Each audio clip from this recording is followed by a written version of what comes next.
በአማራ ክልል በተለያዩ አካባቢዎች የሚደረገው የህልውና ተጋድሎ ተጠናክሮ መቀጠሉ እየተገለጸ ይገኛል። ከፍተኛ ወታደራዊ ድሎች መገኘታቸውን ነው ከቀጠናዎቹ የደረሱን መረጃዎች የሚያመለክቱት። በጉዳዩ ላይ ዝርዝር መረጃ ላይ ካፈለን የዘውትር ተሳታፊያችን መስመር ላይ ይገኛል። በምዕራብ ጎንደር ዞን መተማ ወረዳ ሁለተኛ ከተማ በሆነችው መተማ ዮሐንስ ከተማ ላይ የፋኖ ኃይሎች በከተማዋ 3 ዋና ዋና መግቢያ በሮች ጎንደር በር፣ አዲስ ዓለም በርና ጋላባት በር በሚባሉት የከተማዋ መግቢያ በሮች ላይ ከፍተኛ ጥቃት በመፈጸም በአገዛዙ ጦር ላይ ወታደራዊ ኪሳራ ማድረሳቸውን ዛሬ ማምሻውን የደረሰን መረጃ ያመላክታል። እኛ የፋኖ ኃይሎችን በሄድንበት አካባቢ ማጥቃት አልቻልንም። እንዲሁም በጣም እየደረጀና እየጠነከረ የመጣው የፋኖ ኃይል ለረጅም ጊዜ ሊዋጋን ስለሚችል እርስ በርሳችን ከምንዋጋ በማለት የአማራ ክልል የወረዳ የዞን እንዲሁም የክልል ባለስልጣናት ከመከላከያ ጀነራሎች ጋር በመሆን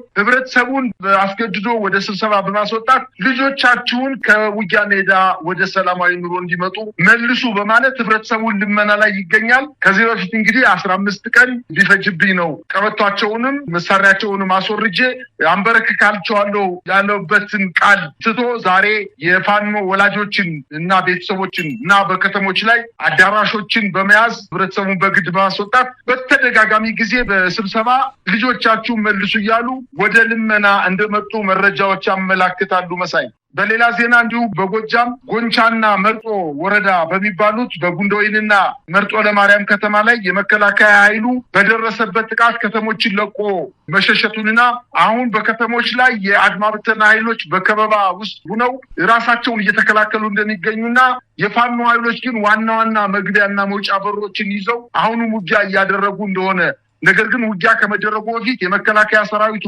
የመጣበትን ጠንካራ የፋኖ ኃይል መመከት እንደማይችል ሲገነዘብ ከከተማዋ ለአድማ ብተናም ይሁን ለሚኒሻ ሳይነግር ከከተማዋ ሹልክሎ በመውጣት ወደ ሌላ አካባቢ መሸሸቱን ነው መረጃዎች እየጠቆሙ የሚገኙት። መሳይ በሌላ በኩል የአማራ ፋኖ ብሔራዊ ኃይል ደቡብ አማራ ቀጠና ሳምነው እዝ ቡልጋ ክፍለ ጦርና ነጉርጋድ ክፍለ ጦሮች አስቸኳይ ማሳሰቢያ ሰጥተዋል። ላለፉት 2 ሳምንታት የአብይ አህመድ አገዛዝ የተለያዩ መንገዶችን ዝግ እንዲሆን አድርጓል። እነዚህ መንገዶች በሁሉም በተጠቀሱት አካባቢዎች ህዝቡ እንዳይንቀሳቀስ መደረጉን በመጥቀስ ነው ከ24/02/2018 ከዛሬ ጀምሮ ከምሽቱ 12 ሰዓት ማለት ነው መንገዶች እስከሚከፈቱ ድረስ ከጊናግር ደብረ ብርሃን ያለው ዋናው መንገድ ከአምቡላንስ ውጪ ላሉ ማንኛውም ተሽከርካሪዎች ዝግ እንደሚሆኑ ነው የተገለጸው። ከጊናገር ደብረ ብርሃን ነው እንግዲህ ዝግ እንደሆነና ማንኛውም እንቅስቃሴ የታገደ በመሆኑ ከአምቡላንሶች በቀር ፍቃድ ለመንቀሳቀስ ፍቃድ እንደሌላቸው በመጥቀስ ነው። ይህንን ተላልፎ የተገኘ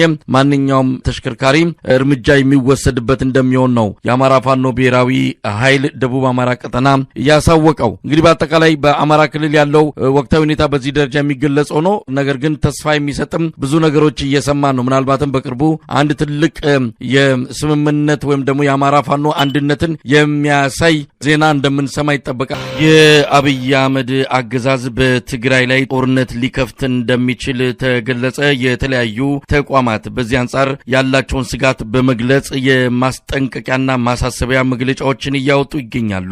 ህዝባዊ ወያኔ ሓርነት ትግራይ ህወሓት የአብይ አህመድ አገዛዝ በትግራይ ላይ ጦርነት ለመክፈት የመጨረሻውን ዝግጅት እያደረገ ነው ሲል መግለጫ አውጥቷል። ቅድሚያ ለሰብአዊ መብቶች ኢትዮጵያ የተባለው የሲቪል ማህበረሰብ ድርጅትም በፌዴራል መንግስቱና በህወሓት መካከል ያለው መካረር ዳግም ወደ ጦርነት ያመራል የሚል ከፍተኛ ስጋት እንዳለው በመግለጽ ጉዳዩ በንግግርና በድርድር እንዲፈታ ጥሪ አቅርቧል። በትግራይ ጦርነት አንዣቧል በሚል በሺዎች የሚቆጠሩ ዜጎች ከትግራይ እየወጡ መሆናቸውም ተገልጿል። የአብይ አህመድ አገዛዝ በኤርትራ ላይም ጦርነት ለመክፈት እየተዘጋጀ ነው በማለት የኤርትራ መንግስት ሰሞኑን ለዓለም አቀፉ ማህበረሰብ ባቀረበው ጥሪ አስታውቋል። የኤርትራ የማስታወቂያ ሚኒስትር እንደገለጹት ከሆነ የአብይ አህመድ አገዛዝ በተሳሳተ ትርክት የኤርትራን ሉዓላዊነት ለመዳፈር ከፍተኛ ዝግጅት እያደረገ ነው። ዓለም አቀፉ ማህበረሰብ ይህንን አገዛዝ የምስራቅ አፍሪካን ቀጠናን ወደ ቀውስ ከመክተቱ በፊት እርምጃ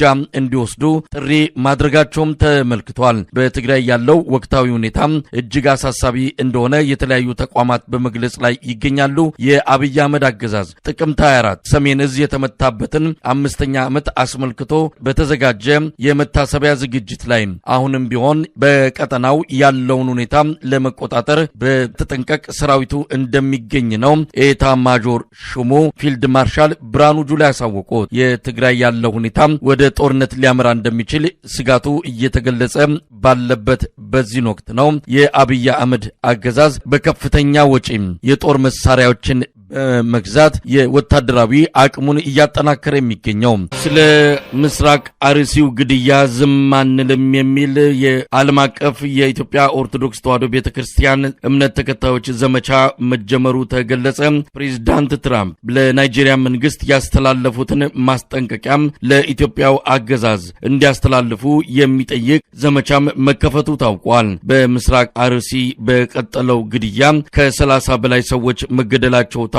በሺዎች የሚቆጠሩ የኢትዮጵያ ኦርቶዶክስ ተዋሕዶ ቤተክርስቲያን እምነት ተከታዮች ቀያቸውን ለቀው እየተሰደዱ እንዳለም ተመልክቷል። የአብይ አህመድ አገዛዝ እስካሁን ስለ ጉዳዩ ምንም ያለው ነገር የለም። የኢትዮጵያ ኦርቶዶክስ ተዋሕዶ ቤተክርስቲያን ቅዱስ ሲኖዶስም አንዲት አነስተኛ መግለጫ ከማውጣት በስተቀር ስለ ጉዳዩ ትኩረት እንዳልሰጠው ነው ያገኘናቸው መረጃዎች የሚያመለክቱት። በምስራቅ አርሲ በቀጠለው ግድያ በትንሹ 30 ሰዎች ቢገደሉም ቁጥራቸው ከዚህ ሊበልጥ እንደሚችል ነው መረጃዎች የሚያመለክቱት። ፕሬዝዳንት ትራምፕ ሰሞኑን በናይጄሪያ እየተካሄደ ያለውን የክርስቲያኖች ግድያ አስመልክተው መንግስታቸው በአስቸኳይ ይህ ግድያ ካልቆመ ጦራቸውን ወደ ናይጄሪያ እንደሚልኩና ግድያውን እንደሚያስቆሙ ማስጠንቀቃቸው ይታወሳል። ይህን ተከትሎም የኢትዮጵያ የሲቪክ ተቋማትና የተለያዩ ድርጅቶች ለፕሬዝዳንት ትራምፕ መልእክት በማስተላለፍ ወደ ኢትዮጵያም ትኩረት በማድረግ የኢትዮጵያ ኦርቶዶክስ ተዋሕዶ ቤተክርስቲያን አማኞችን እንዲታደጉ አብይ ላይ ጫና እንዲፈጥሩ ጥሪ እየቀረበላቸው ይገኛል። የኢትዮጵያ ኦርቶዶክስ እምነት ተከታዮች በጀመሩት ዓለም አቀፍ ዘመቻም በምስራቅ አርሲና በተለያዩ የኢትዮጵያ አካባቢዎች በኢትዮጵያ ኦርቶዶክስ ተዋሕዶ ቤተክርስቲያን እምነት ተከታዮች ላይ እየተካሄደ ያለው ግድያና ማዋከብ በአስቸኳይ እንዲቆም ጠይቀዋል። ቤተክርስቲያኒቱ የወሰደችው እርምጃ የለም። የአብይ አህመድ አገዛዝ ከግድያዎቹ ጀርባ እጁ እንዳለበትም የተለያዩ መረጃ ምንጮች እየገለጹ ይገኛሉ። በጉዳዩ ላይ ከዘውትር ተሳታፊያችን ጋር አጠር ያለ ቆይታ አድርጋለሁ። እንግዲህ ዘመቻው ተጀምሯል። በትዊተር፣ በፌስቡክ፣ በተለያዩ ማህበራዊ ሚዲያ ገጾች ስለ ምስራቅ አርሲ ዝም አንልም የሚል መግለጫ ነው። የኢትዮጵያ ኦርቶዶክስ ተዋሕዶ ቤተክርስቲያን አባቶች በአስቸኳይ ከምዕመናኑ ጎን ካልቆሙ አባትነታቸውን እንሰርዛለን፣ ከዚህ በኋላ ጳጳሳቱ እኛን ወክለው የትም መናገር አይችሉም የሚል ከፍተኛ ቅስቀሳም እየተካሄደ ይገኛል። ባለፈው ሳምንት አብይ አህመድ በሕዝብ ተወካዮች ምክር ቤት ተገኝቶ ስለ ድሬዳዋ ከተማ ያነሳው ሐሳብ በሶማሌ ተወላጅ በሆኑ ኢትዮጵያውያን ዘንድ ከፍተኛ ተቃውሞ ማስነሳቱ ተገለጸ። በጅጅጋን ጨምሮ በተለያዩ የሶማሌ ክልል አካባቢዎች ህዝቡ በጠቅላይ ሚኒስትሩ ንግግር መበሳጨቱን በመግለጽ ተቃውሞ እያሰማ እንዳለ ነው ያገኘነው መረጃ የሚያመለክተው። የአብይ አህመድ ድሬዳዋ ከዚህ ቀደም በኦሮሚያ ክልል ስር ነበረች ብሎ የገለጸው ፍጹም ሐሰተኛና በሌለ ማስረጃ የተናገረው ምናልባትም በቀጣይ ድሬዳዋን ጨምሮ የተለያዩ ከተሞችን በኦሮሚያ ክልል ስር ለማስገባት የኦሮሚያ ብልጽግና በሀገራዊ ምክክር ኮሚሽኑ አማካይነት እቅዱን እየነገረን ነው ሲሉ የተለያዩ የህብረተሰብ ክፍሎች በመግለጽ ላይ ይገኛሉ።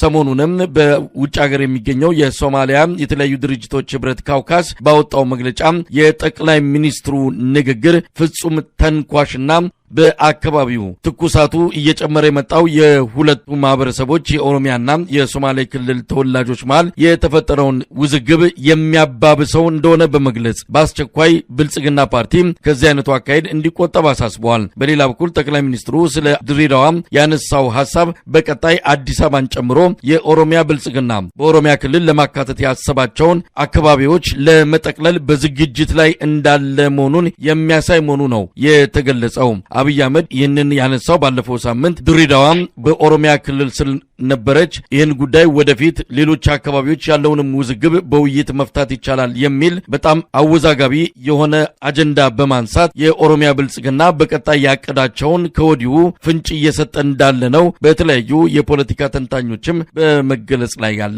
በጉዳዩ ላይ የዘውትር ተሳታፊያችን ሐሳቡን ያክልበታል። እንግዲህ የአብይ አህመድ ንግግር በጣም ተንኳሽ ብቻ ሳይሆን ፍጹም ሐሰተኛ የሆነ ነው። አንድ ጠቅላይ ሚኒስትር መሬት ላይ የሌለ ያልተጻፈ ያልተደረገ ነገር ድንገት አምጥቶ መናገሩ ምናልባትም የጠቅላይ ሚኒስትሩን ብቻ ሳይሆን የአገዛዙ አጠቃላይ አካሄድ አገሪቱን ወደ ተለየለት ቀውስ ውስጥ ሊከት እንደሚችል ነው እየተነገረ ያለው። በዚህ ጉዳይ ላይ የሶማሌ ክልል መንግስት እስካሁን ያለው ነገር የለም። ነገር ግን የተለያዩ የሶማሌ ማህበረሰብ አካላት መግለጫ እየሰጡ ይገኛሉ። ቁጣቸውንም በመግለጽ ላይ ናቸው። የድሬዳዋ ከተማ ነዋሪዎችም በአብዛኛው የከተማ ነዋሪ ያልተወከለበትና ላለፉት 25 ዓመታት በኢህአዴግም ዘመን ሲካሄድ የነበረው መዋቅር የከተማዋን ነዋሪ ያገለለ ነው። አሁን በአብይ አህመድ እየተገለጸ ያለው ደግሞ የበለጠ ጭቆና ውስጥ የሚከተን ነው በማለት ከወዲሁ ስጋታቸውን እየገለጹ ይገኛሉ።